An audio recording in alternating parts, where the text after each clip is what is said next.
it's the plankton, which, like we said, is responsible for bringing the food in here in the first place. Now that's important to know because these whales don't spend the entire year in these plankton-rich waters. Humpback whales like these ones are very highly migratory animals, and come this fall, these whales are going to migrate south, and these whales will migrate south over 1,500 miles all the way to the warm tropical waters of the Caribbean. And that's where these whales will spend the winter months mating and calving. The problem is, these whales will be fasting the entire time they're in the tropics. And ultimately, the reason why is lack of plankton. If you've ever been to the Caribbean, I'm sure you've noticed that the water there is very different in its appearance than the water that we're in now. It's very clear, very transparent.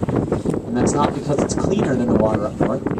It's clear or transparent because it's essentially a water desert. It's devoid of all these tiny plants. And while that's great for snorkeling and scuba diving, the lack of plankton in the tropics means there's nothing to kickstart the food chain and bring in the schooling fish. So I know it sounds a little counterintuitive to say that these whales are fasting all winter long in the tropics because there's no food for them.